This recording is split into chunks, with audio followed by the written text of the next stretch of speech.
Sometimes it's about more than manifesting. You got to do the work. We are now recording, brother. All right. Yeah, man. Yeah.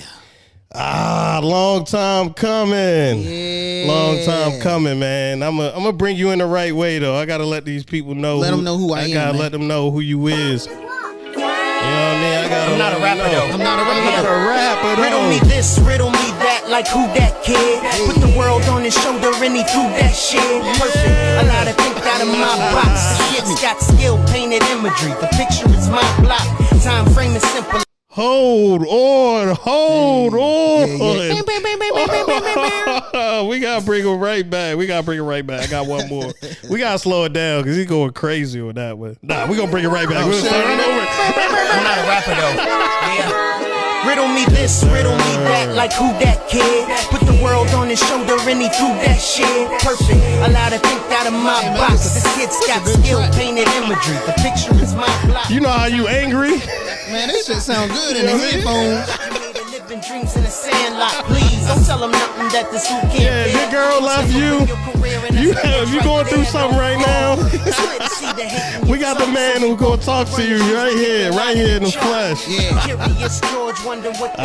We gonna get off that one. We gonna get off that one. Man, that thing kicking in these. God damn. Nah, we got one more phone, man. We got one more if you want to get it back. Right now. Okay. You know what I mean, we got the one and only with us. So I had to fly out. Talk to him. Hey. Minded of home every time that you call and I see your face. Yeah. Hey. Wanna be alone in this world, baby, but you, girl, I feel so safe. Tell me that you feel the way I do. I'll be on the next flight to see you. Yes, sir. I can't even lie, girl, I miss you. I miss you. Should've never left you, I come home, babe. Hey, that's an emotional track right there. We went from kicking somebody door in and it's like, hey, man. for real though, I just miss you. We got Mr. R&B Hey. and Paint in the building. Man, Talk to him, SP. Hey, how y'all doing? I just sing and paint. I do R&B and paint, man. That shit ain't changed. Yeah, man. We got the man in the building, man. We're going to give him a round of applause. We appreciate you.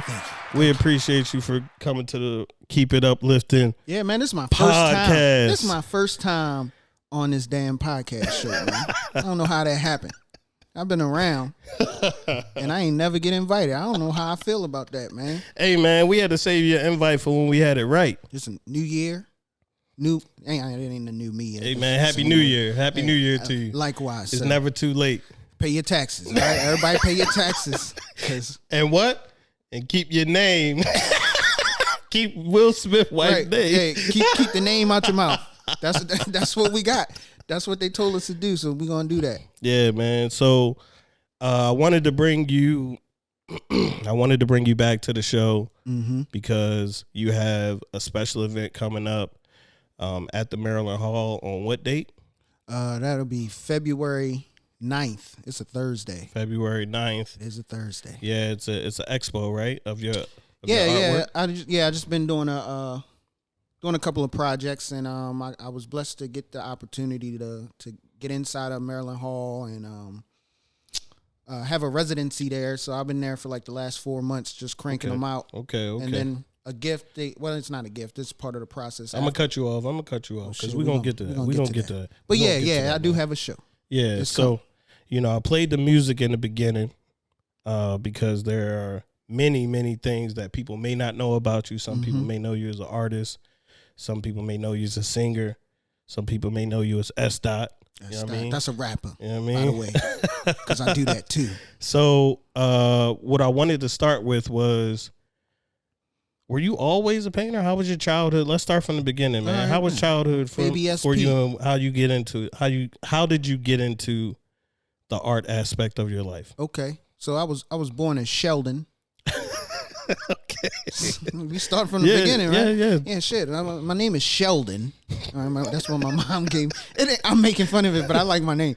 But yeah, man. I think it was weird. Like in the beginning, music wasn't even the first thing. Like it was art. It was definitely art. They introduced you to that in elementary school, so you had an art class, and then it didn't take a long time for me to realize, like, yo, my shit look better than than everybody else shit. And And I was always one of them kids that I thought everybody just knew how to do everything. So I'm sitting in the art class and I'm just like, well, why are you're doing it wrong? Like, why are you drawing outside the lines? Yeah, why are you can't color, nigga? Like, come on, like get it together. But so it was always art. Like, eventually I realized like, yo, everybody can't do this. Like, they coming to me to draw they stick figures, and they remember them little stupid S's we used to make with the 3 lines, and you would connect them. Yeah, doing stuff like that. I'm like, how do you not know how to do this? Like, so yeah, that's where it started, man. Okay. So what was the first painting that you made, or what was your first drawing that you was like, I'm revealing this to the world? So like a public situation. Yeah. Now, cool. Like, shout out to Anne Arundel County. Like, if you were gifted in that field, whatsoever, like they put you on display. Okay. So, growing up in elementary school and like middle school, if you did it, everybody do the same project. But if your project was dope, you ended up in like the public library. Oh, okay. Or like BWI. And they would put your little name on it, and then they were like, hey, go out on Friday. Yeah. And you would go out there and you take pictures. You're like, yo, I'm famous. My shit in the airport. So I had a couple of those run-ins, but it didn't click. Like, I was never like, I could do this. Yeah. Like, this could be like something I could pursue. Because when I was little, I wanted to play basketball. You know all about that, you know. Part of shattering my dreams. I quickly realized I wasn't tall or fast enough to play basketball anymore. No, well, sports aside, because I think that's something that we're always all focused on doing. But were you good at sports? Were you pretty exceptional at that too? Like, were you a person who was just all around good at everything when you were growing up? I mean, I think sports aspect, that was definitely my older brother. Shout out to T. Pindell. He was a sports guy. I mean, I was the best in the family at basketball, so I thought I was doing something. I played football, but I mean, come on now. T. Pindell had that in the bag. Right. But like I was making the team. Okay. You know what I'm saying? I could play. I had dreams of being a basketball star, playing at fucking Maryland and all that stuff. But you know, life has a way of like not only humbling you, but just be like, hey, I gave you what I want you to do. Right. Go do that. So being in the library, having your stuff up in the library, then you get moved around. It seemed like, because I met you weren't in Annapolis. Yeah. You know, so I met you at Meade, and you was doing beats. Well, actually, you were singing. You were singing in class, and I thought you was playing around. That's back when B2K was popular. So how did that come?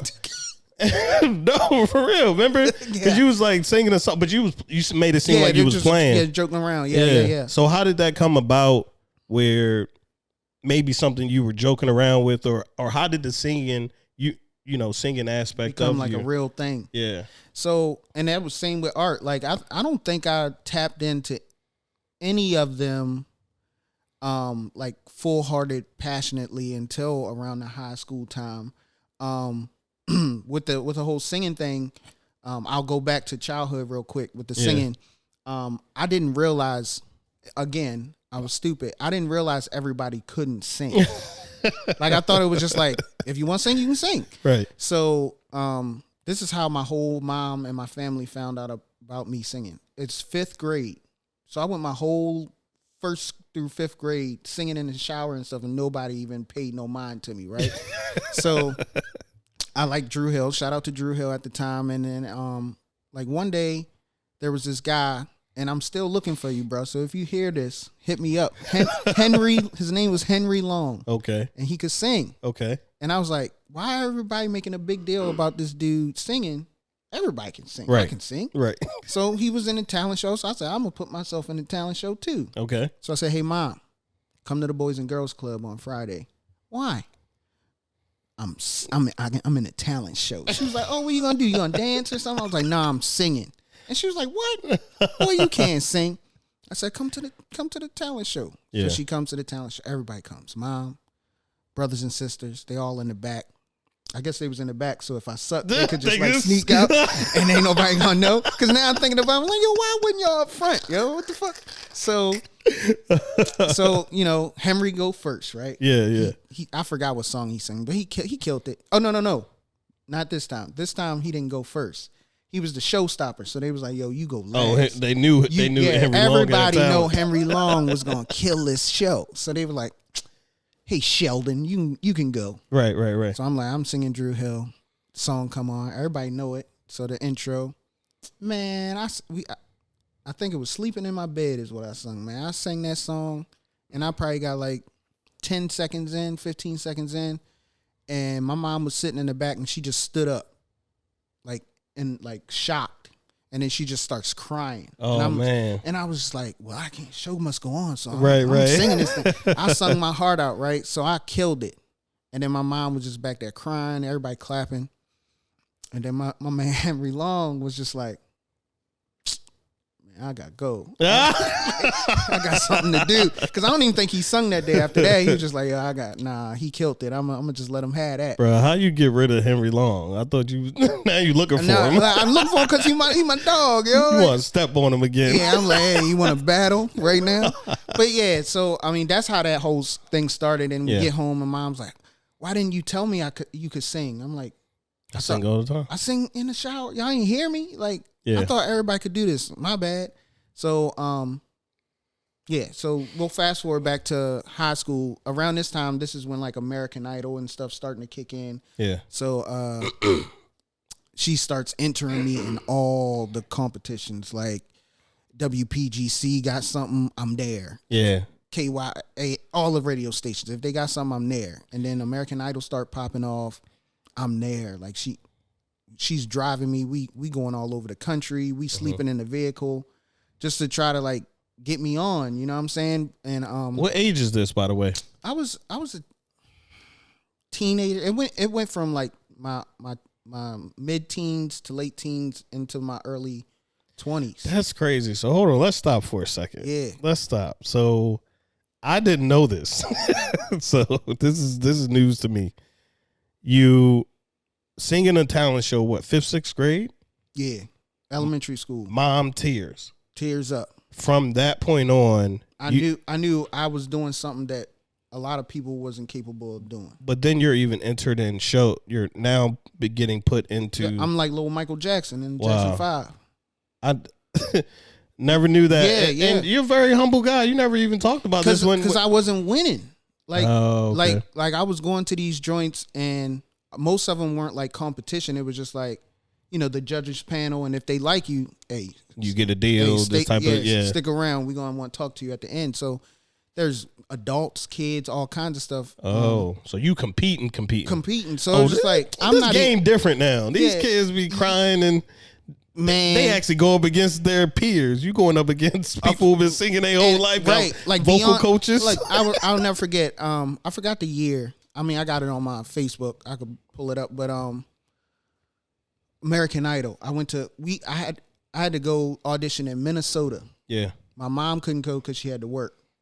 Yo, I was only like, I want to say like 18, 19 or 20 at the most. Yeah. Just flew out there by myself. Like, this is probably the first time I went somewhere like that far by myself. Yourself. I get off the plane. I don't know where. I'm just asking a taxi cab. I need to go to this hotel. Yeah. There ain't no Ubers yet. Right. I get to the hotel, check myself in. I feel like I'm doing adult stuff. I ain't never did this before. Yeah. So then the next day I go to Minnesota. I mean the arena. I'm sorry, Target. The Target arena. There in Minnesota. And it's packed, bro. Like, it's the real deal. Like, this is at the peak of American Idol. So it was probably 2,000, 3,000, 4,000 people auditioning for American Idol. So we all outside and it's chaos. They organize you. You camp outside for like 2-3 hours. Yeah. Everybody friendly, cool. Right. We all singing. And then it was this one girl, I'll never forget her. I don't know her name, but she sounded just like Beyonce. Like I was like, she gonna win. Right. She didn't win, but I thought at that time I was like, I stand no chance against this woman. So if there's this woman here and it's 4,000 or 5,000 more of these people, I was like, man, I'm gonna have to really. So are you like, and you guys are in an arena just chilling, or are you singing, or what are you, like what's the process so there? Once we finally get the producers are outside, they, panning the camera to get their footage. And, I don't know if anybody's been around an actual professional production. They juice everything up before they press record. So they're like, hey, on the count of 3, I need y'all to go crazy. Right. And then they press play. So we out there just chilling at first, and then they say action. You like, yeah, American Idol, whatever, going crazy. So we finally get inside. You sitting in a professional NBA arena. We filled half of it. It was a wall, and they filled all the seats from the bottom front row all the way up to the nosebleeds. It was contestants. Crazy. So, and on the bottom floor, on the basketball floor. What are you feeling at this time, I was just like, yo, all these, like, you don't see it on TV like that. Right. I mean, you see a lot of people, but it's that has to be nerve-wracking. Like, your anxiety had to be like through the roof. I'm sitting in the seat like, yo, all these people are auditioning. Like, even when you watch it on TV, you like, nah. I was like, how are we gonna sit here today and filter all these people out to get to your, top 50 or whatever they do? Yeah. And then the business aspect started showing. Like, we did a few songs together. They panned through the crowd, and we all singing and clapping. But when it was game time, it almost looked like voting. So you go to like a voting, like when you vote for the president or something, you go to a voting center, they got booths. Right. But instead of it being like a small little cubicle, it's like a 5x5 or 5x10 space that's like closed off, and there's stations. So it's probably like 20 of them down there, and they just filter you down. You stand in line, and they bring 5 of you out at a time. And then so there's producers at each stage, and then there's 2 random like volunteers or whatever. Yeah. And then the producer says, "Hey, welcome. This is your opening audition. Listen to me carefully. We're gonna point at you, and when we point, you start singing. Once we stop pointing, you are not allowed to sing anymore, and we're moving on to the next person."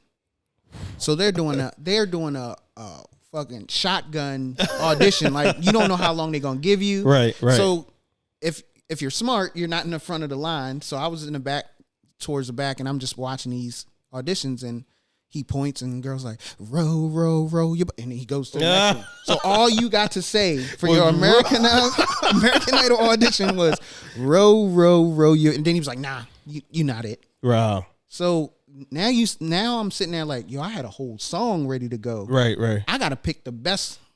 You got to get the climax like immediately. Right. So like in my head, I'm like, damn, I thought they was going to let me sing my whole song. Right. And then, so you have no choice but to keep watching them. And then I started picking up on it of the business. When we watch the show and watch the opening auditions, it's either some funny stuff because the guys can't sing and you just making fun of them, or, they still got let in the good ones. Right. For when the actual show starts. So it's all ratings. So there would be like a dude dressed like a clown, can't sing at all. And he'd be like, yeah, give him, he passes. And I was like, what? He can't sing at all. Oh, because he got the clown costume on. A dude was in there dressed as a banana. Right. But how do you become an outlier in a room full of 4,000 plus people? Yeah. It's luck of the draw, bro. It was so many people that were very talented that didn't make it. And they were just like, we need 50% talented and we need 50% of the funny stuff that that'll we enjoy. Increase ratings. Right. So it's just your life is in the hands of that producer, that particular producer. So I was lucky enough to get past that initial round, and then they just do that like 2 more times. Wow. So you just singing in an open. It's loud, right? Like there's nothing for your voice to bounce off of. They like here's an orange juice. Just stay here and wait. We'll do this again in a few minutes. And they filter you out. And after 3 rounds of that, that's when you finally see Simon. At this point, Simon, Paul Abdul, and Randy were still there. Did you see them? Or? Hell no, I ain't making it that far. Well, how far did you? Nigga, I got to row you, and then it was like you out of there. And then it sucked because like once I knew I didn't make it, I had to book the trip as if I was gonna make it through the whole thing. So I had like 4 more days in Minnesota, knowing that I wasn't going to be on American Idol. And so I called my mom. I was like, can I please come home? Right. And she was like, I'll try to work some stuff out. If not, you take your ass to Mall of America. Yeah, enjoy yourself. Like, hey. But I was, I wasn't adulting yet. So I was like, yo, I don't know nobody. Go outside. Right. I don't know nobody. I don't know how to navigate. Phones wasn't even up to date like this. Like I think I had like $50 in my pocket. I'm like, yo, what do you want me to do? Please come and get me. But it was a cool experience, man. And then, so to sum it all up, I don't want to be long-winded about that, but I continued to do competitions like that. But I just wasn't built at that time. I wasn't built to push through. Like it got to a point where I got too many no's, and I just believed in myself that like, this ain't happening. I'm not built for this. I don't want to be told no. What was it about the no's that you got, or what? And you say you weren't built for this, right? So, what changed in you to know that you weren't built for that? So the difference between you now, right? Which you feel like you're built for it. Yeah. What is that difference? So, like, what were you missing? I think two things. When I was younger, and it's starting to come back to me, like all this happened before senior year. It had to, because I woke up senior year. Right. So in high school, to clarify. Right.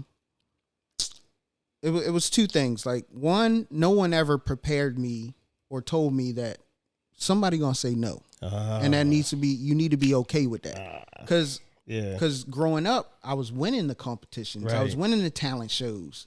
Everybody like, hey, Lil Man, he got it. You know what I'm saying? Yeah. But that was in my small little bubble.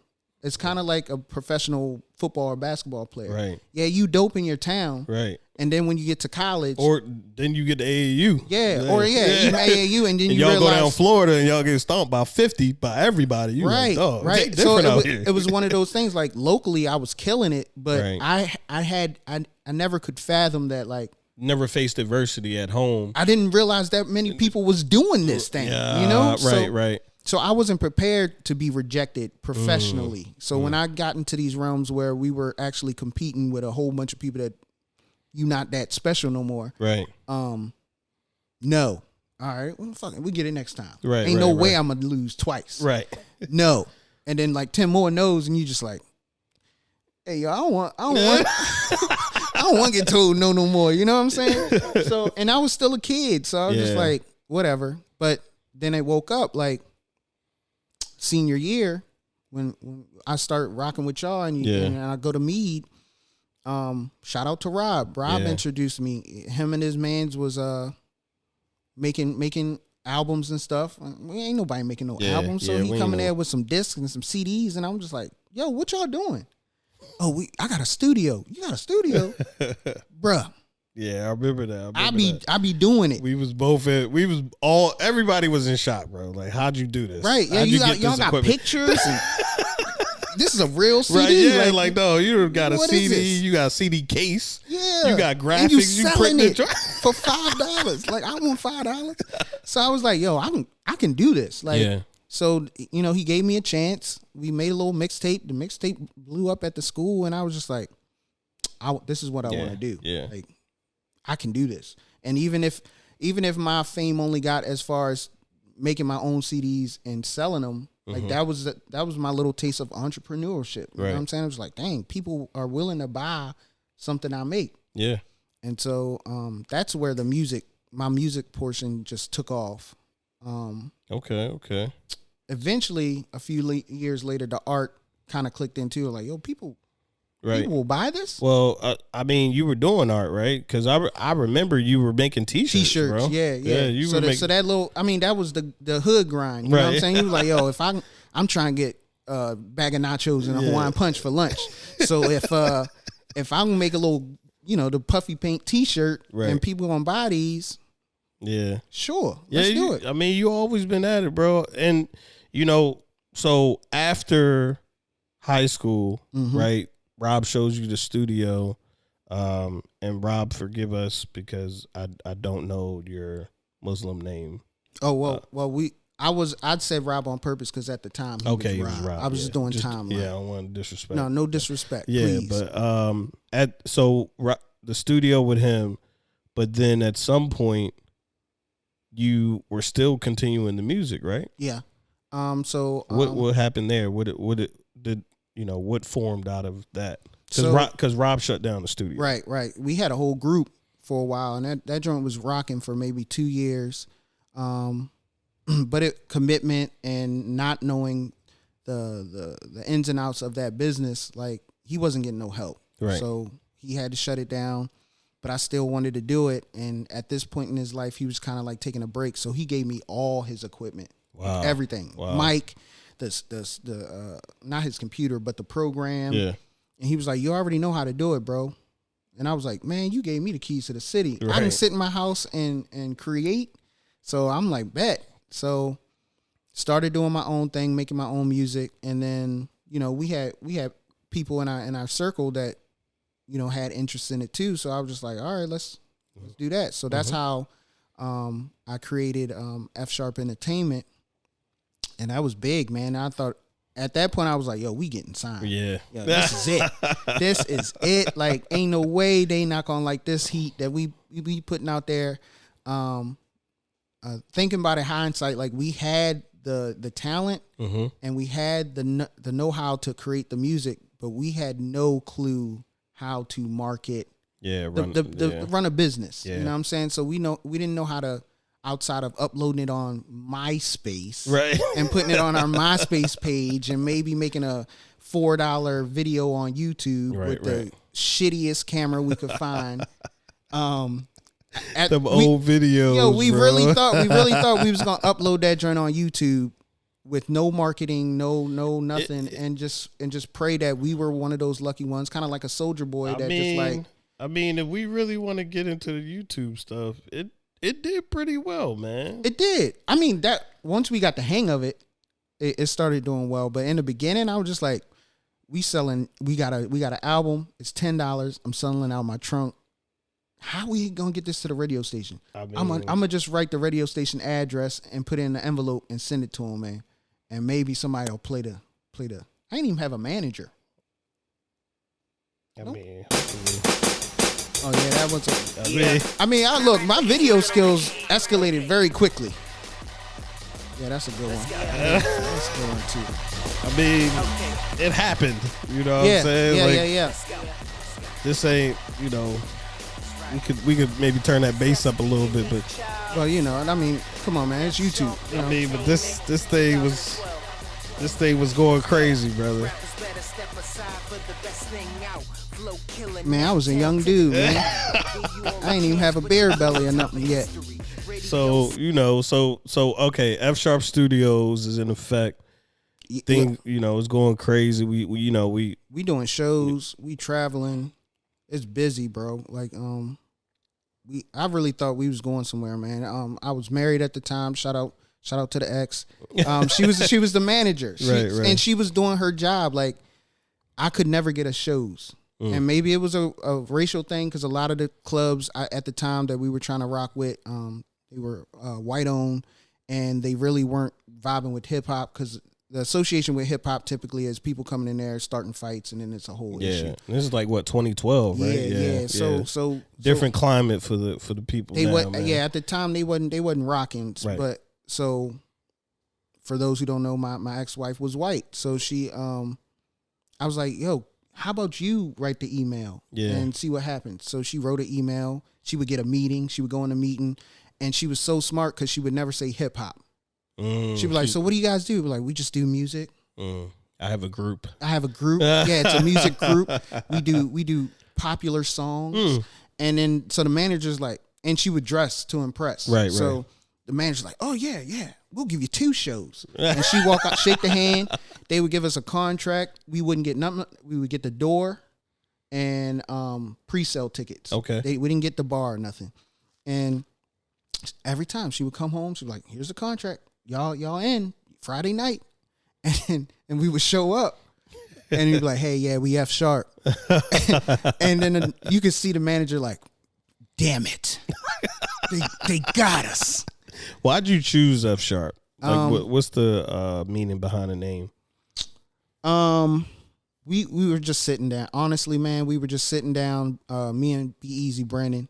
We were sitting down trying to find something that was like super unique. Yeah. And then at first I was like, yo, it gotta be like music, something with music. And I came up with C#. And we were floating that around. Yeah. And then one dude was like, yo, that sounds horrible. Like C#, like that shit, like C#, like you couldn't pick any other letter. So we just went through the alphabet and was like, yo, what's the hardest letter? And it was like, yo, F. It was like, yo, F. Yeah, fuck that. Yeah. Just F. Like, I got F's on my report card. F#. So, and it just flowed better. So we were just like, honest, like there wasn't no root, like deep meaning. I created the logo, and then once the logo was created, we were just like, yo, this is it. This can cover everything. So that's how that started, bro, for real. It wasn't no deep thing about that. But it took off, bro. We had branding, T-shirts and everything. We did a party. Yeah.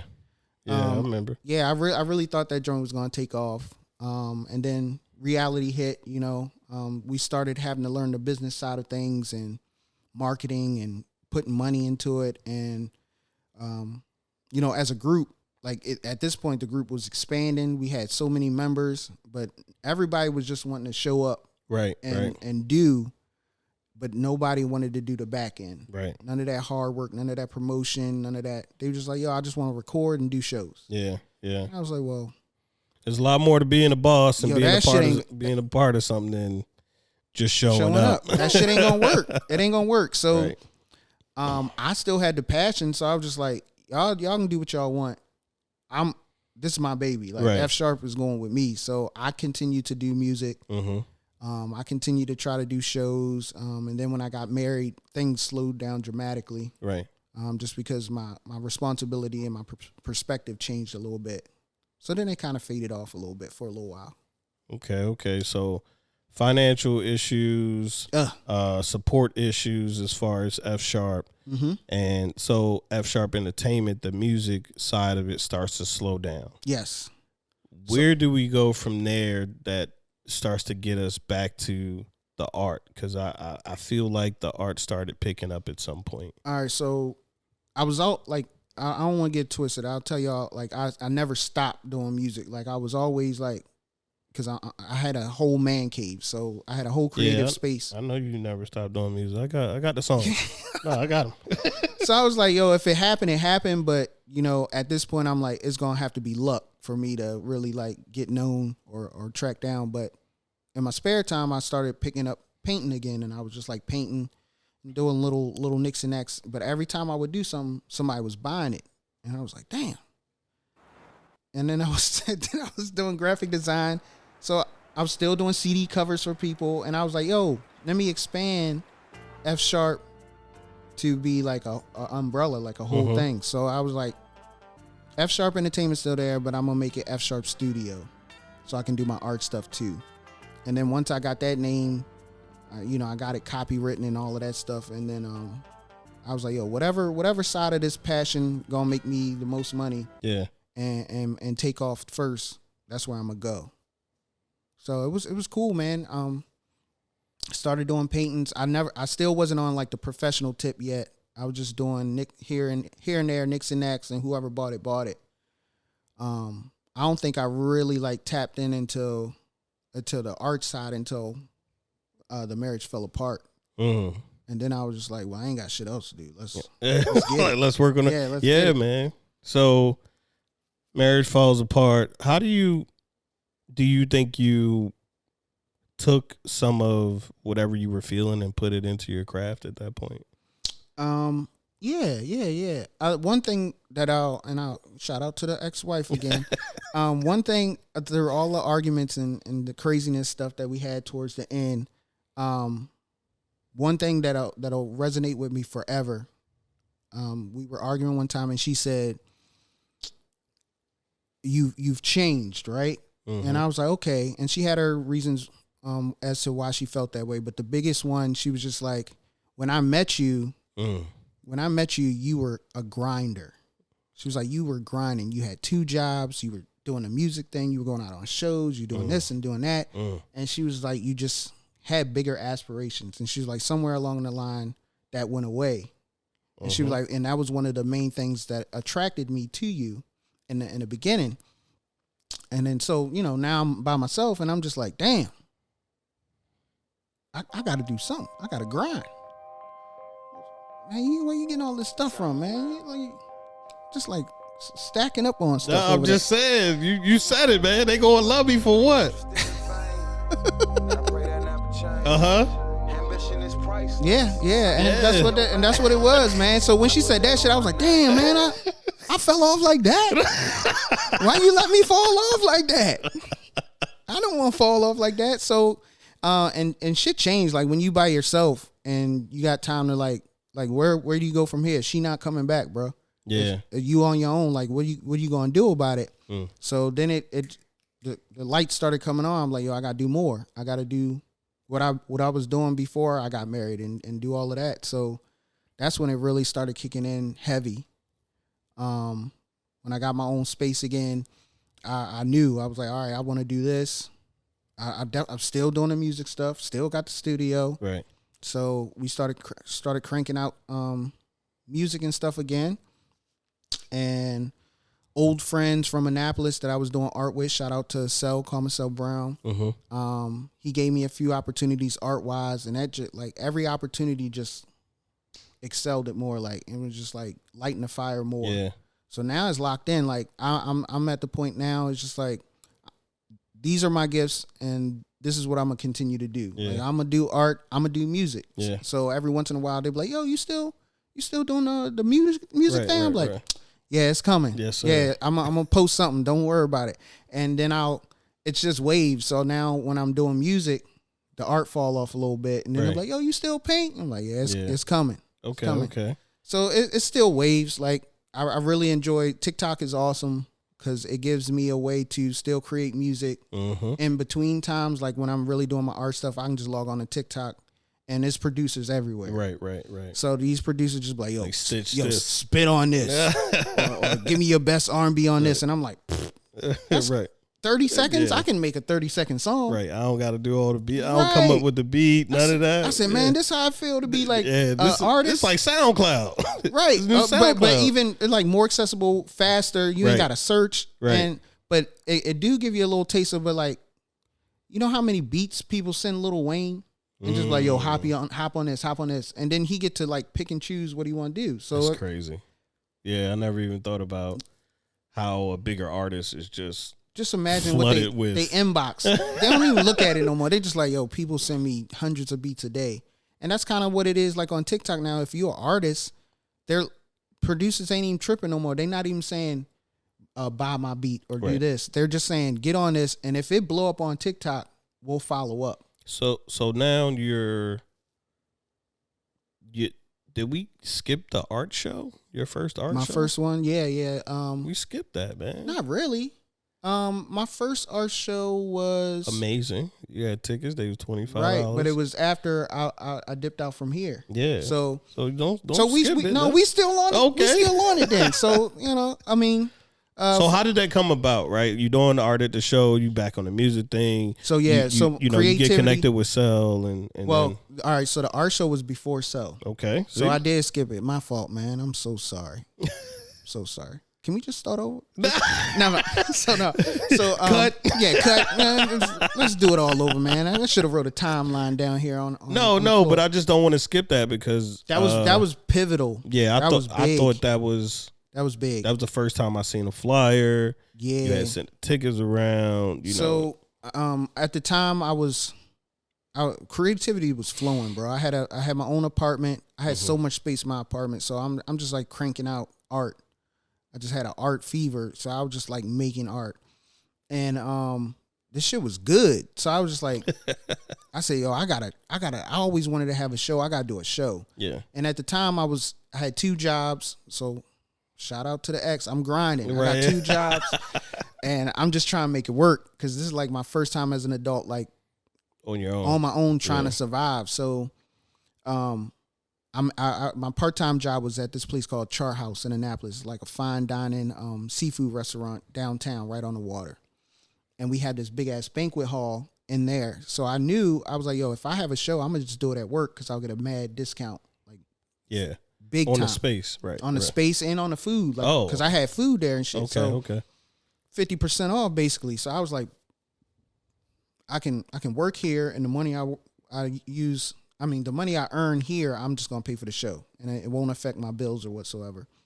So I finessed them because like I had left, and then I came back to the restaurant, but with the idea that I'm only here to get the discount for the show, and then once the show is over, I'm out. I'm not staying here no more because I don't need it. So I put my head down, worked that 6 months, went to the manager, was like, hey, I got this idea. I want to rent out this banquet hall for my art show. And she was so supportive. She was like, yeah, whatever you need. We wrote up the contract, yielded me like $1,200 total is what I would need to make it work. Right. So at the time, I'm like, how the hell am I get this money, right? But I was like, I work at Char House. I'm like $300 a night. This is just save it. Right. It's nothing. So I got the money together. Hustling, grinding. Yeah. Easy. Damn. Now think about it. I'm like, man, I was like, if there was no, it's not gonna happen. It's gonna happen. Yes, sir. Damn. Let me get my shit together, because I be falling off still, y'all. I still be falling off. So she was like 1,200. I was like, say less. Yeah. So I had the 1,200 probably 4 months in to that 6 month span, right? So then I started promotion, got the flyers, and then I was like, how can I draw even more people than just the regular folk that's gonna come just because they know me? Right. And I was like, fuck it, make it a fundraiser. So, and I was like, well, I ain't just gonna be raising funds for just anybody. Yeah, any old thing. I used to work at a school for children with mental and physical disabilities. So I was like, I'm gonna give the money to them. Right. Because they need it. Yeah. They need it. And I was like, but I don't want to go broke. So I was just like, percentage of the proceeds. Right. So I think I ended up doing like 30% or something like that. And I was like, it's better than nothing. Yeah, man. So give with a purpose. Right. So all the artwork that I did over like probably like since I left, he was my roommate for a little while. Since I left here, to the new spot. I mean, my man looked out for me, man. Oh, we skipped that part in the thing, but this dude was my rock for a little bit, man. He got me through. But when I, from that, it was like a 2.5 year span of just creating. I was like, I'm putting it all in there. Putting that work in. Right. And then so, the show comes up. I have everything everything I created was in there. It turned out great. Like, this was big. Like, this ain't nobody ever have no art show downtown Annapolis, in a place that wasn't designed to have art. Like, we were in a fancy restaurant. So not only did people that I invite. How creative. Just let's unpack that for a second. You working at a place, right? Mm-hmm.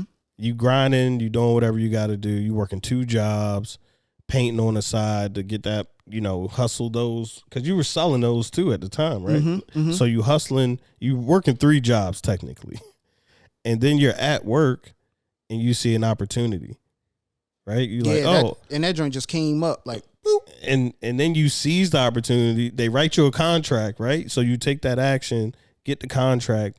You still don't even know how you're going to come up with the bread. I didn't. But I was like, they going to want this money. Right. Before I get. Then you hustle that bread up. Yeah. And now you done had an art show at a place that doesn't even that would never have art there. Like, you would have a dinner there, you have a business meeting. Maybe they did weddings in the banquet. I mean, not in the banquet hall, but in the main dining room. Yeah. Like during it, because they opened at 4. Okay. So they could do like a small wedding, move all the tables out because you could still see the water. It was a really nice view. Mm-hmm. But never, bro. They ain't never have no art show in there. You had the first art show at Shop. The only art show. Ain't nobody else did that shit. Oh, come on now. Bro, but it was it was by mistake, bro. Like, I invited all these people and they showed up, so I was overwhelmed with that. But like, I didn't even consider the people that just came there to eat, and they would walk by. I'm like, what's this? So then they walk in. Right. So I'm like, yo, I had 100 people show up, and then the other 150 that were just there for dinner. Wow. Walked in too because they're like, "Can we come in?" Wow. I'm like, "Hell yeah, you can come in." Wow. So just think about that. Like you said, not understanding marketing and business. It's not always about understanding marketing and business. It's about just hustling up, bro. Because you're talking about it now, and you're like, wow. It hit me just now because I'm just like, but yo, I was. But we come up with excuses of why we can't do stuff all the time. Yeah.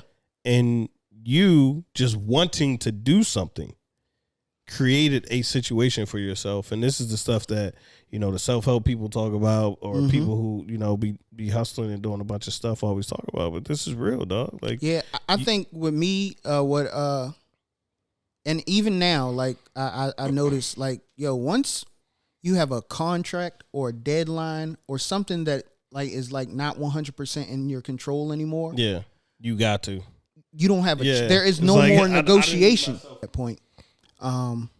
So that's a big driving factor for things I do now. It's just like, it's different when way more people involved than just yourself. Cause you can be like, I'm gonna clean this bathroom today. And if it don't get done, right. It don't get done. Nobody but you. Now, if you say, yo, I got a fight party at my house tomorrow night. Right. I need to clean that bathroom. I need to. That is non-negotiable. You could have a full day. You so tired. You go to bed. Right. You lay down, and you know how your mind races. Yeah, and it's like, let me clean it because I know I ain't gonna get it. No. You forgot about it. So you go through your day. You're like, damn, man, I had a long day. Oh shit, I gotta clean that bathroom. And then you're like, yeah, I better get up and clean that bathroom. So you get up and clean it, just because a whole bunch of people coming over. But I think the art show was awesome, but it kicked in after the art show. It was very successful. Everybody came, showed so much love, but what threw me off the most is like I really sold some shit. Yeah. Right? So in my head, I was like, yo, I'm down 12. Right. Because I had to pay for whatever. So I'm like, I'm in the whole 12. I was like, it'd be cool if I made like half of that back. Right. At the show. Bruh. I think I made that art show. I think I made like 3 G's. Wow.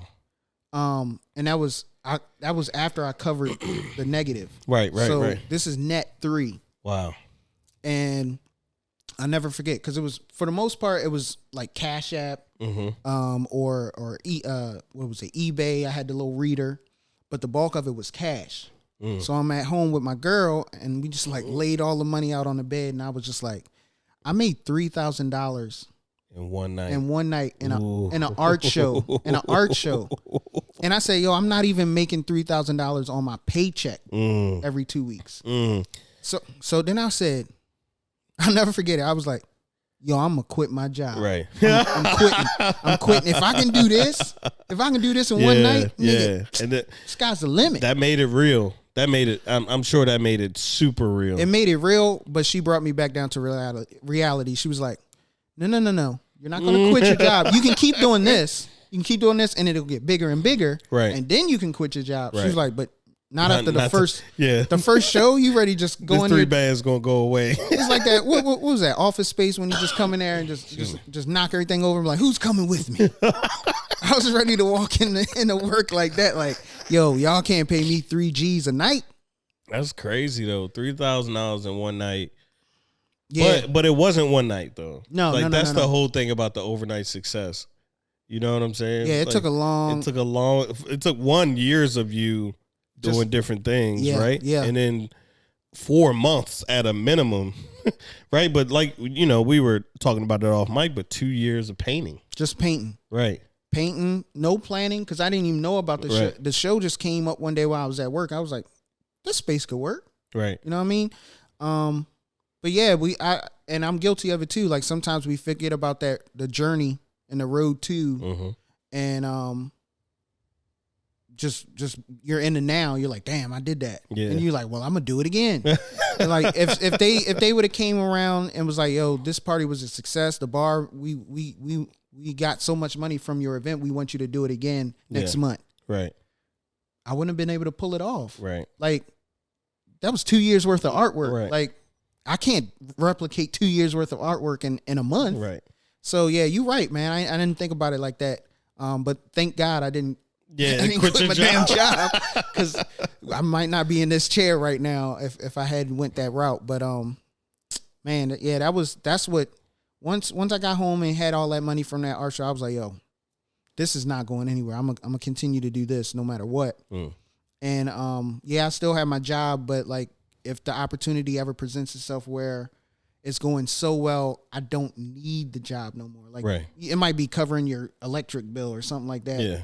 Just to cover it. But like if an opportunity ever presents itself where it's no longer a need. Like this job, yeah, sure, it gives you cool little dental benefits or something like that. But but I'm willing to figure it out. I don't need, like, you walk in, it's a different feeling too. Like if you know something popping off and you good financially, mentally, or whatever, you walk into a job like that where you're just like, I'm waiting for y'all to say something dumb so I can just be like, all right, I'm out. Y'all not gonna give me an excuse today? All right, I'll be back tomorrow. So you want me to work overtime? Nah, I think I'm done with this.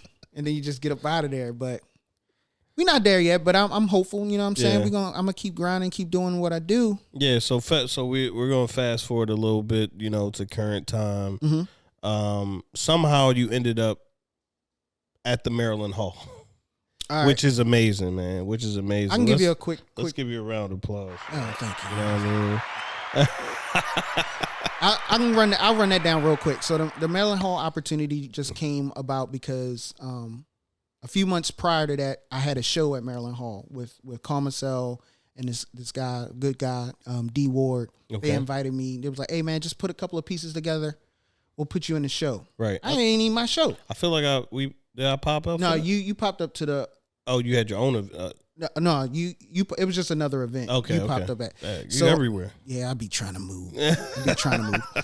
But so I had like 5 pieces in that joint. It wasn't nothing crazy. I tried to do a little promotion, but it was a last minute invite or add on. But the director that's in charge of the program, she was there, and she was like, "Look, Maryland Hall, we trying to do some new things." Because backstory, real quick, Annapolis. I was born and raised in Annapolis.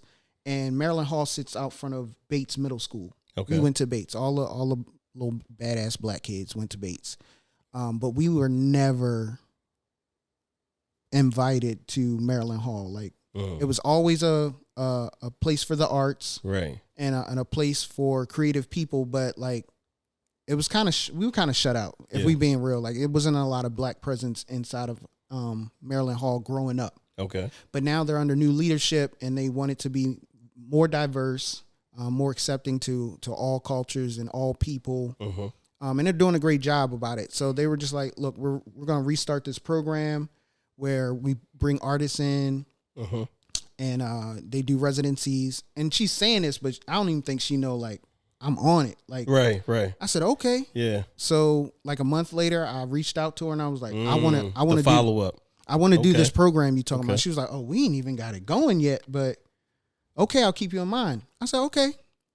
Next month, I hit her up again. I'm like, hey, I'm trying to, what's up? Where's it at? Yeah. And then I didn't hear nothing. I was like, all right, but let me go online.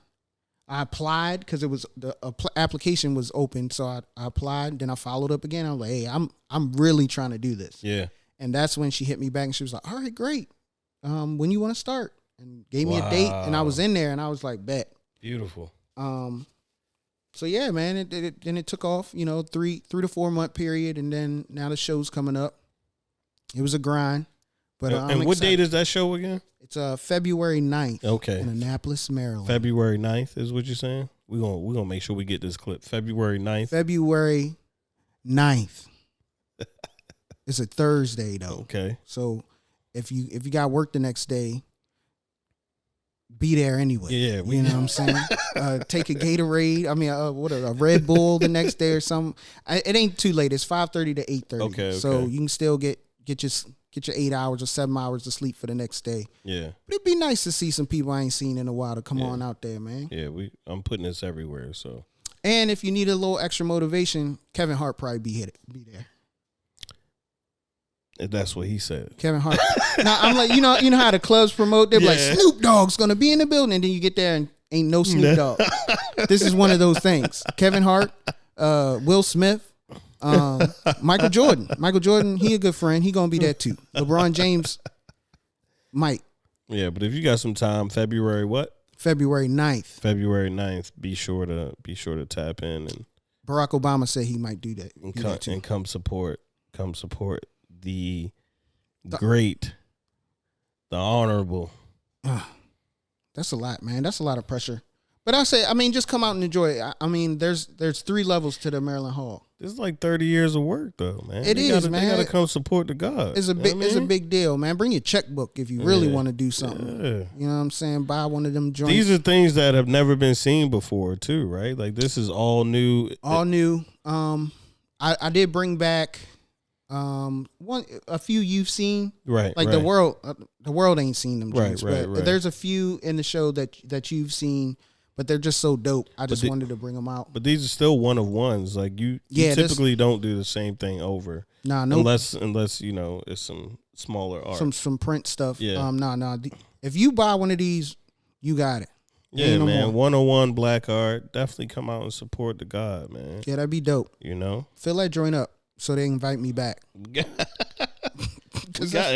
That's the goal, right? We putting this up, man. We gonna make sure that you get your just due, bro. That'd be awesome. Great things, man. I appreciate it, man. I appreciate it. How the family doing? Been a while. I ain't never been invited on the show, so I gotta. Man. Let's just. We got. Oh shit. We gotta play this. We happy to have SP with us, man. It's been a beautiful experience. Sheldon, he goes by Sheldon. He's the owner of F Sharp. F Sharp is going to be in the building at the Maryland Hall on what day, SP? Tell him. February 9th. You know what I'm saying? You know what I'm saying? Hey, look, and if you can't make it, this is important, though. If you can make it February 9th, I understand people have prior obligations or just can't pull it off. The artwork itself is going to be in Maryland Hall for 2 months. Okay. So you can check out the exhibit. I'm going to be there. I'm going to finesse it a little bit. February 9th is the actual event, but I'm gonna come back on Saturday to take some pictures of the stuff. So if you want to catch me in there on that following Saturday, I'll be there too. But look, if you can come out there at any time while it's on display, come, yo, and then take a picture, hashtag ArtGang2, and I repost that joint on my Instagram. I'm trying to make a movement, man. I think there's a lot of black art that's dope out there that never got the opportunity to be in a place that big and important, you know what I'm saying? Mm-hmm.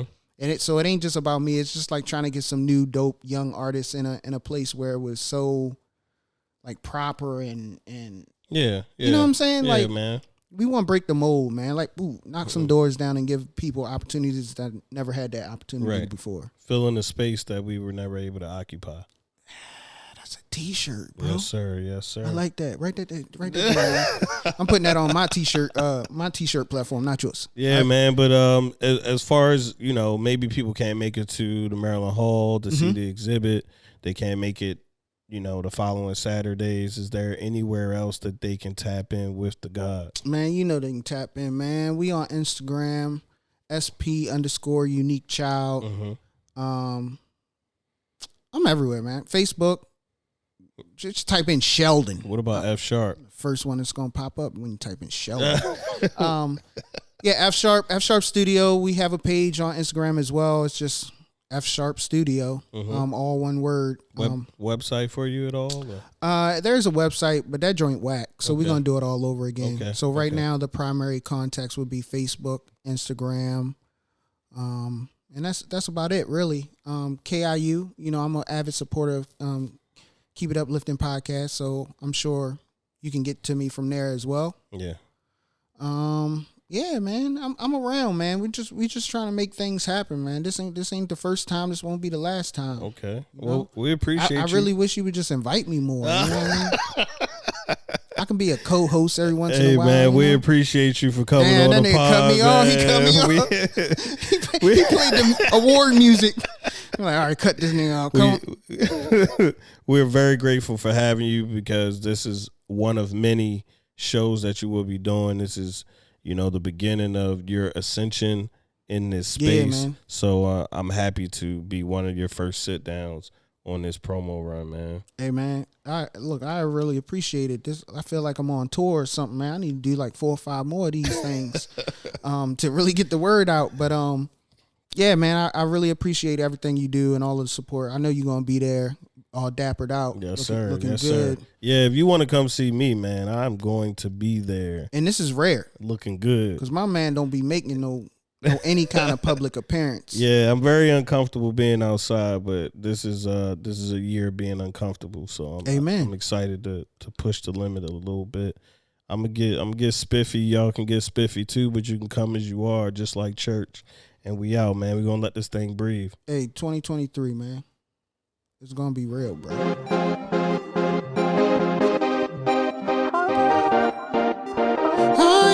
Oh, I ain't here for that. Baby, take a second, won't you relax? You're in the zone, I feel it in your feedback. Wordplay got you caught up in this loving. No time. Hey, man, you might be a good DJ, yo. Like you want it. You got it, baby, so I might get you to be my DJ for the art show. Kissing all of that good, those problems, girl, I saw. Hey, man, I want to thank everybody for listening to the Keep It Uplifting podcast. We appreciate you all. And we gonna let this whole thing rock.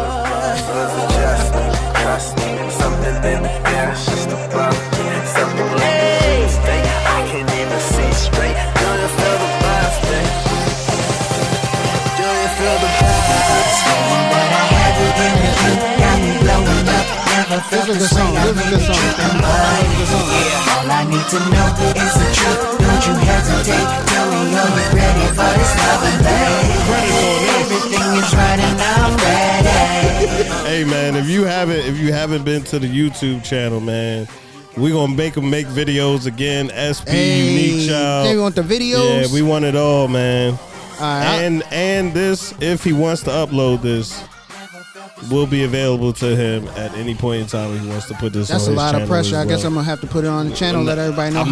Hey, they didn't know this. I'm not forcing them, but this is up to the. They're gonna see that video. I'm like, damn, my man gained some weight. He got a whole beard now. What happened to what did he go through in life? We out, man. All right, peace out, man. I appreciate it. Ooh, that was a good ending. Yeah. Make sure to like, comment, share, and most importantly, keep it uplifting. Take it up, listen.